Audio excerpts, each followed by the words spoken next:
Color TV. Color TV machiegni pacho. Ma e odwa.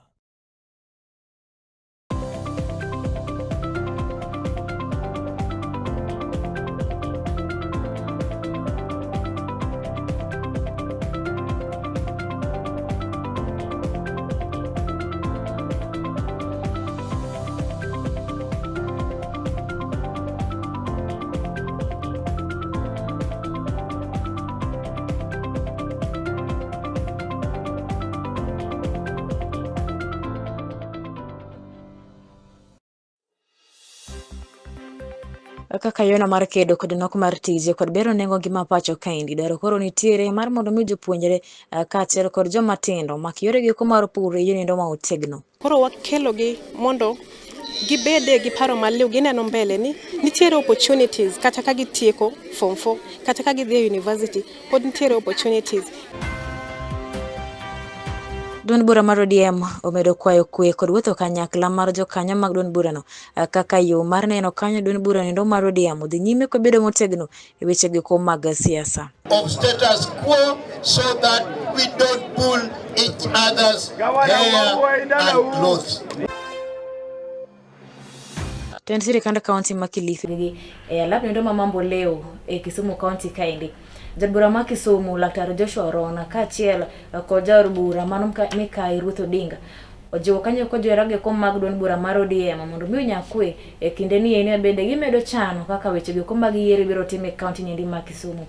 Bende ikwayo kanyo mondo jotelo mag duond bura mar ODM otegre kanyo kod siasa mag tungo wich koni koda kocha to giwuothe dweche achiel amano eno mar neno kanyo duond bura nindo mar ODM odongore motegno weche go mag siasa.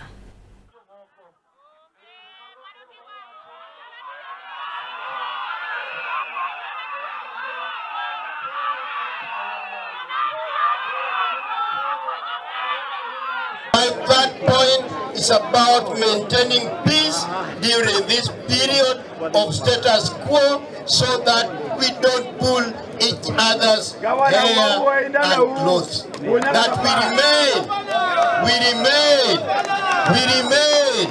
we remain peaceful. ODM is one of the singularly most important party in the whole of Africa.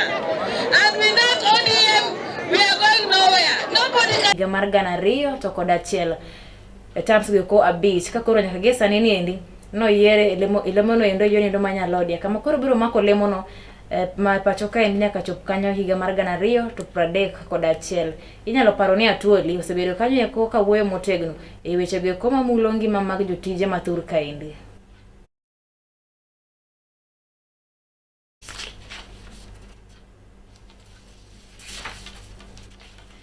Eweche mamoko mopogore kod mano endo yene kanyo eko ni jatend obila pacho kaendi Douglas Kanja ochiwo siem mager ko osiemo jogo eko kata chije mabende kore geto tigodo e kelo tulo gi tungni maka kod kacha yiero maduong' mabende kore biro bago pacho kaendi e mano mar higa gana 2020 to kod 7 e kinde mano timo romo mage kod apisas mago kwat kich. Douglas Kanja owacho kanyo eko ni josiasa mondo bed motang' kendo wacho ni achije moro amora mabende biro yudi kitiyo godo e rocho kwe ma pacho kaendi e yiero maduong' mabiro higa manyien biro kawo ni ndamo mager mar chik maonge buono. And these are some of the things that we have actually been discussing. Goods, as I have said elsewhere, these are criminals. And our business is dealing with criminals. So these are some of the strategies that we are discussing when we are meeting with the police service is one of the key implementers. The police service is one of the key implementers. And our main responsibility is on the aspect of financial investigations. Are we able to really capacitate our officers in the area of investigations, particularly the AML CFT investigations? So what we are doing at the moment is capacity building of our investigators on matters of AML CFT.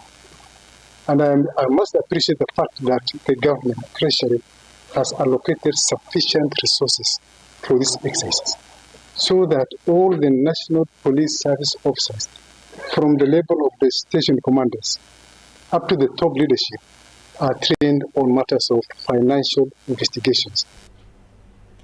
Jatend migawo mar pur kod pith pacho kae mano migosi Mutahi Kagwe bende ochiwo siem mager kowacho kanyo ni biro ndhi jogo eko bende koro osechako uso kothe mabandia ma ok opodhi kod piny owacho mathuru kaendi ne jopur mawuok pacho kaendi.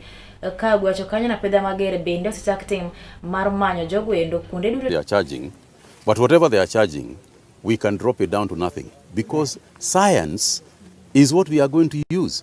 We have been going around the country. You drive to a farm and you collect a sample. Moving forward, this is going to be done by drones. We are not going to be driving around, and we can test a lot more intensively if we use the science that is available to us. So, in fact, in my opinion, soil testing should actually be a service that is simply provided for free to people so that they can then respond by buying the correct fertilizers. As a nation, we are carrying out an exercise as we speak for soil mapping. And as I said, the Kenya Agricultural Digital Information Center, KADIC, we will be signing an MOU with Fahari. Fahari is the Kenya Airways wing for drones. So the two organizations will be signing an agreement or a memorandum of understanding so that we can start using Fahari. Instead of Karo buying drones, we can hire them and lease them from another arm of government, which is essentially Kenya Airways. So that is going to happen. Tende sirikand county ma Kilifi bende koro golo siem mager ne nurses mabende nochako ng'anyo margi chieng' tich ang'wen mar juma ni endi ka giwacho kanyo kono gibedo ketich nyaka chop ketnegi lai makare mag tije ka achiel kod chulo gi search gi mano endo mar dwe mar achiel kod dwe mar ariyo. From the 2020-2021 strike, the public should note that the court previously ruled in the case of the Kenya National Union of Nurses versus Lamu County Public Service Board, Kilifi County Public Service Board, and Mombasa County Public Service Board, where Justice Barrow, in her judgment, stated that the ongoing industrial action was not protected to justify a claim for withheld salaries for January and February 2021. Consequently, the county government is legally bound by the court's no work, no pay principle and cannot effect these payments. The government will not tolerate any interference of the delivery of life-saving services. Any individual attempting to enter health facilities to disrupt services or to intimidate working staff will face the full force of the law. The nurses who are currently working are encouraged to report any incidents of service disruption for legal action. We remain dedicated to the health and the well-being of Kilifi residents. Tumehakikisha wakati huu kuanzia jana, leo na kwenda mbele huduma zinaendelea. Hakuna mwananchi wa Kilifi atakosa huduma kwa vile wakati huu ambao mgomo unaendelea. Na nikipenda kuwashukuru Engino makare marchako odiochiengiruoth. Chiengiruoth.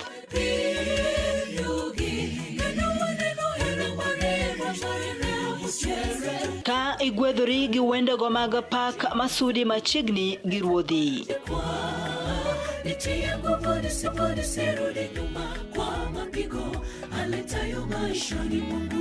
Bende wakelo ni jipo mag muma koda puonjruok mar lesson ma itayi gi Pastor Charles Odinde.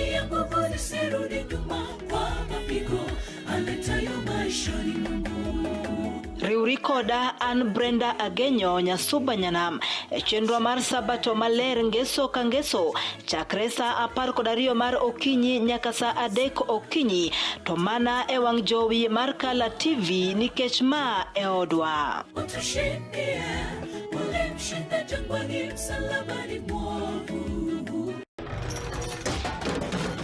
Tok bedo kod odiochieng' marabora e sikunde ka iduogo pacho, yud thuolo mar kweyo pachi kendo bedo gi mor e chenro mar Bang School.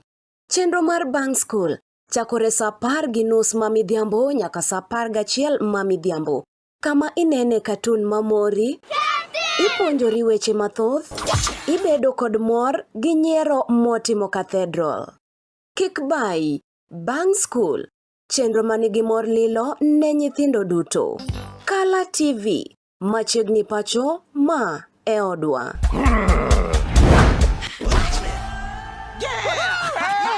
I've fallen and I can't get up.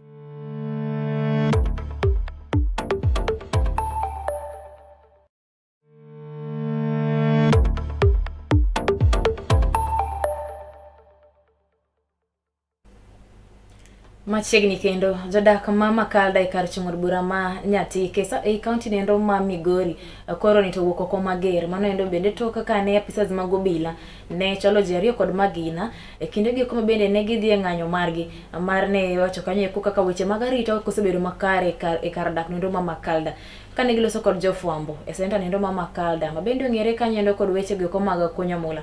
Johala ka achiel kod jodak ma kanyo eko yango kanyo ni nyaka gisani ni endi gidak kod dwaro mathoth kaluwore kanyo endo kod mbekni mag weche mag arita ma osebedo e gwenge gi kuma kono.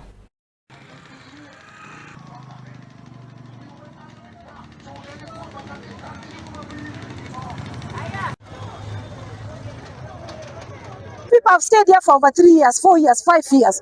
We know the regulation says that you should not stay that long in a police station. What is so special about these other ones? And who is covering them? I have talked to the highest authority in this county, and they have told me they have tried to transfer, but there is somebody blocking the transfer. We want to know who that person is. Who is that person who is above law? Who is that person? We are in broad-based government for peace. Sina duka, hata vile nimesimama, hata vile nakula, watu ndio wananisaidia tu. Punde si punde, mtoto pia ambaye anatafuta tu vitu zake, ambaye msaidie maisha yake pia, walimshoot jana. Punde si punde, leo tulikuwa tunataka kuenda kwa polisi tujue ni nini inatendeka. Hawa mapolisi ama ni wananchi. Sasa wameanza kushutu watu. Mpaka wameua ule mtoto ambaye alikuja tu kutafuta pesa ambaye anataka kuregister aende university. Eche mamoko en kanye koni jagoro mungirore e migao nendo mar omenda ma pacho kaendi John Mbadi. Yango kanye ni chik kata pen chik ma bende ker mathuru kaendi migosi William Samuel Ruto nochwe koke en mano endo ma bende koro geto bero chenro gi ko mag dongruoge ma pacho kaendi. Mbadi ma bende no dhi choyo wang'e e chenro gi ko mag dongruoge bende koro ichwalo kanye do kod sirikal ma malo e kar chung'od bura ma Kuria East. No yango kanye koni sirikal ma thuru kaendi koro chano mar tengo menda moko tenge mar neno kanye ni chenro mag dongruoge ma bende ne gisechako otime yo makare kendo tiek gi e wang' sa. Kinde mane loso kod oganda go eko ma Kuria East, Mbadi no jiwo oganda go eko mondo ka giyie to gisir ker mathuru kaendi migosi William Samuel Ruto lwedo e yiero maduong' ma bende koro biro higa manyien manendo mar 2027.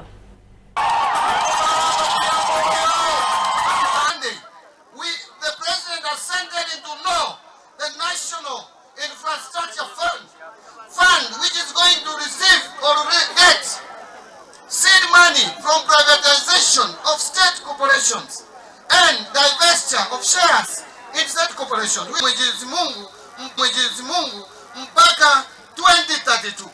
Tukifika 2032 mpaka 2032. Tukifika 2032. Unajua mandugu zetu Kalenjin sasa walikuwa na rais. Unajua mandugu zetu Kalenjin sasa walikuwa na rais Moi kwa miaka 24 na pia wakawa sasa na Ruto miaka 10 na wale wa Kikuyu walikuwa na Kenyatta miaka 10, Kibaki miaka 10, miaka 15, Kibaki miaka 10, Uhuru miaka 10. Sasa Ruto akimaliza 2032 wao pia wakae kando, sisi pia tuongoze hii nchi.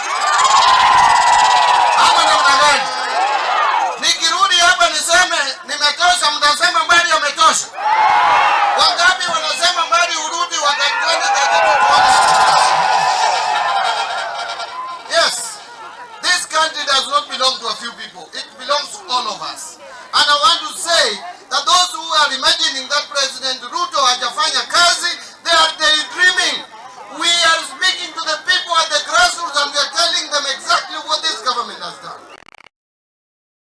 Kaka yorno endo mar kedo kod nok mar tije pacho kaendi kaachiel kod bero nengo ngima thur kaendi dwaro koro nitiere mondo jopuonjre kaachiel kod rowere matindo odonjo weche go mag pur kendo gimako pur gi lwetgi ariyo. Kwayo makamano endo gol kanyo endo kod jokanyo kaachiel kod jolony sekta endo mar pur. Nitiere opportunities kata ka gitieko form 4 kata ka gidhi university pod nitiere opportunities kendo agriculture nitiere gi bedege mang'eny space mane wabirene ne en space maber ma jogo matindo romo gi jopur matimo pur practically kendo wachako romo gi experts ng'eyo ne joma tindo gin jok ma olony e weche mag technology kendo gin jok ma very innovative. Koro seche ma gibiro gineno gik moko kaka timre on the ground, gineno kaka jopur timo to giromo gi jogo be ma practice kendo tiyo gi technology e puothegi to gichako bedo gi paro maliw ni koro kaka an ng'ama tin ere kaka kadok dala tadhi miyo kelo lokruok kaka baba gi mama timo pur. Wariwo nikech nyachon be en gi berne koro wariwo mago watimo gimiluongo ni integrated approach to watimo be intergenerational knowledge exchange. In fact, one of the ways in which you are going to make billionaires in Africa, it's not going to be AI. It's going to be farmers who are going to produce food for the masses. So the earlier they know about that, the better they start balancing AI and farming. Farmers are the basis of the agricultural food system. We really want to learn as young people from our elders and have intergenerational learning. We have something to share with the older generation, just like they do as Zaneno mar Kala TV gi kanyo bende makela giko mar chalo ni weche manyien na kidienyendi mar diero odiechieng' medo mana kete wang' jowi mari mar Kala kama bende biro dhi nyime kanyo kod neno chenro mamoko ma bende biro tok maindi weche manyien gini kelo ni kod Anna Tracy Ouma oriti masane.